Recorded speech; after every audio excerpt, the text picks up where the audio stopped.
और मैं IIM तिराहा एल्डिको सिटी में रहती हूँ, कुटीर अपार्टमेंट में। वहाँ का अध्यक्ष जो है मेरे साथ मारपीट करा था, छिड़कानी करा था और मेरा फोन जबरदस्ती छीन करके ले गया था। मैं उत्तर प्रदेश की राजधानी लखनऊ के मडियाव थाना इलाके के एल्डिको सिटी सोसाइटी से एक सनसनीखेज मामला सामने आया है। सोशल मीडिया पर एक भाई बहन का वीडियो तेजी से वायरल हो रहा है, जिसमें वो इंसाफ की गुहार लगाते दिख रहे हैं। वीडियो में दोनों ने सोसाइटी के सेक्रेटरी रमन सिंह समेत कुछ लोगों पर मारपीट और छेड़खानी के गंभीर आरोप लगाए हैं। वीडियो में शालू चौरसिया नाम की लड़की और उसका भाई फूट फूट कर रोते हुए न्याय की मांग कर रहे हैं। शालू ने कैमरे पर आकर कहा कि सोसाइटी का सेक्रेटरी रमन सिंह पिछले 2 महीनों से उन्हें परेशान कर रहा था और उनसे शारीरिक संबंध बनाने की मांग करता था। शालू का दावा है कि जब उसने ये बात मानने से इनकार किया तो रमन सिंह ने उसे धमकी दी। इसके बाद उनके कहने पर 2 लड़के और आए और उसकी स्कूटी पर हमला किया। जब उसने विरोध किया तो गालियां दी गई और धमकियां दी गई। शालू के मुताबिक कुछ दिन बाद रमन सिंह खुद उनके फ्लैट में घुस आए और उनके साथ साथ उनके भाई की भी पिटाई कर दी। पीड़िता ने बताया कि जब वो मडियाव थाने पहुंची थी और शिकायत दर्ज करानी चाही तो पुलिस ने तहरीर लेने से मना कर दिया। इसी बेबसी में उन्होंने अपने भाई के साथ ये वीडियो बनाकर सोशल मीडिया पर पोस्ट किया ताकि उन्हें न्याय मिल सके। सर, वो वीडियो जो वायरल हुई है उसमें मेरे साथ छेड़छाड़ और मारपीट की घटना है और ये घटना 23-24 अक्टूबर के रात की है। उसके बाद से मैं अपनी न्याय की उम्मीद में मैं मडियाव थाने आई थी शिकायत दर्ज कराने के लिए, लेकिन पुलिस के द्वारा शिकायत दर्ज नहीं करी जा रही थी। मैंने उनको सारी चीजें बताई कि सोसाइटी का अध्यक्ष रमन सिंह पिछले 2 महीने से मुझे परेशान कर रहा था, मेरे को शारीरिक संबंध बनाने के लिए बोलता था। 23 अक्टूबर के दिन में उसने मेरे को बोला ऐसी चीज करने को, मैं मना करी तो कहने लगा मुझे मना कर रही हो तो अच्छा नहीं होगा। फिर उसके द्वारा भेजे गए 2 आदमी मेरी स्कूटी पे डंडे से मार रहे थे और गाड़ी पटक रहे थे। जब ये चीज मैं देखी, क्योंकि मैं वहीं नीचे पास में ही थी, मैं खाना खाने के बाद अक्सर रात में मैं नीचे टहलने आ जाती हूँ, थोड़ा 5-10 मिनट टहल करके फिर वापस मैं कमरे में चली जाती हूँ। मैंने उस व्यक्ति से पूछा मेरी गाड़ी क्यों पटक रहे, उनका नाम सूरज है, मेरी गाड़ी क्यों पटक रहे, तो वो कहने लगे कि अभी फोन लेकर के आता हूँ तो बताता हूँ कि गाड़ी क्यों पटक रहा हूँ। जब वो फोन लेकर के आए मेरे को गंदी गंदी गालियां देने लगे। मुझे समझ में नहीं आया कि ये सारी चीजें क्या हो रही हैं। फिर वो मेरा वीडियो बनाना स्टार्ट करे। एक लड़की का कोई वीडियो कैसे बना सकता है बिना उसके परमिट के। मैं फोन दूर हटाई तो कहने लगे कि मेरा फोन तोड़ दी है और लोग मेरे पे चिल्लाने लगे। ये सब सुन करके मेरा भाई नीचे आया, मेरा फ्लैट 3रे मंजिल पे है, और मेरा भाई आया और मेरे को कमरे में लेकर के चला गया। जब हम कमरे में गए तो उसके 3-4 मिनट के बाद वहाँ पे रमन सिंह अपने कुछ साथियों के द्वारा नशे की हालत में आते हैं और दरवाजा तोड़ते हैं और ना कोई बात शुरू करते हैं ना कोई चित शुरू करते हैं, वो डायरेक्ट मुझे मारना शुरू करते हैं वो। और क्या कहते हैं कि वहाँ मैं और मेरे भाई के अलावा कोई मेरी जान पहचान का नहीं था, सभी हमें मारने पे लगे हुए थे। हम 2 लोगों पे 20-25 लोग थे मारने के लिए। उसमें से एक व्यक्ति जब देखा कि फोन चालू है, शायद फोन रखा हुआ है, तो उसने मेरा फोन चुरा लिया। अभी जब ये मेरी मारपीट वाली वीडियो वायरल हुई है तो उसमें जिस व्यक्ति ने फोन उठाया है वो साफ साफ दिख रहा है। हमने फिर थाने पे गुहार लगाई कि सर मेरा फोन दिलवा दीजिए, तो पुलिस का कहना है कि हम फोन कहाँ से दिलवा दे, कैसे दिलवा दे, किस इंसान ने फोन चुराया, किस इंसान ने फोन उठाया, वो सब कुछ पुलिस के सामने है। उसके बाद भी मैं ये क्वेश्चन करना चाहूंगी कि पुलिस मेरा फोन बरामद करने में इतनी असमर्थ क्यों है? क्या चीज है जो पुलिस को कार्रवाई करने से रोक रही है?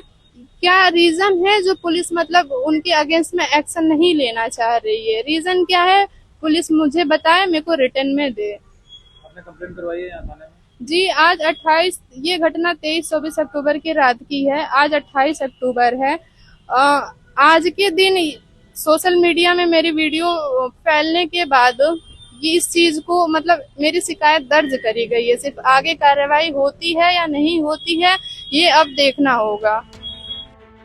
वीडियो के वायरल होते ही पुलिस हरकत में आ गई। मडियाव पुलिस इंस्पेक्टर के मुताबिक पीड़िता की शिकायत के आधार पर सोसाइटी के सेक्रेटरी रमन सिंह और उनके साथियों के खिलाफ FIR दर्ज कर ली गई है। मामले की जांच की जा रही है। हालांकि एल्डिको सिटी सोसाइटी में रहने वालों ने शालू के आरोपों को झूठा बताया है। स्थानीय डॉक्टर कल्पना भदौरिया ने कहा कि यह पूरा वीडियो प्री प्लान है। शालू पहले भी रमन सिंह पर छेड़खानी का आरोप लगा चुकी है, लेकिन थाने में वो उन्हें पहचान नहीं पाई थी। उस पर यही है कि जो वीडियो है वो को मैंने बहुत ध्यान से देखा तो जो मेरा स्वमूल्यांकन था वो यही था कि ये प्री प्लानिंग थी, वीडियो पहले से ही इस तरीके से बनाया गया कि जो इधर से हाथ चल रहे थे वही दिख रहा था, और वो कोई लड़का था अंदर जिसने दरवाजा खोला हुआ था, वही उल्टा सीधा बोल रहा था, जिस पर ये आक्रोश हुआ। क्योंकि उसने पहले भी जो हमारे सोसाइटी के अध्यक्ष हैं रमन सिंह जी, उन पर छेड़खानी का आरोप लगाया, और वहां थाने पर जब वो पहुंची तो पुलिस विभाग के किसी कर्मचारी ने पूछा कि कौन रमन सिंह है जिन्होंने छेड़ने का आरोप लगाया, तो वो पहचानती भी नहीं थी कि ये रमन है। उसने किसी दूसरे को बताया कि ये रमन है। तो उसकी इस बात से पता चलता है कि बहुत ही अज्ञानी लड़की है और बहुत ही ऐसे माहौल की पली हुई है कि वो यहाँ पर समझ नहीं पा रही कि हमें कैसे रहना चाहिए, क्या करना चाहिए।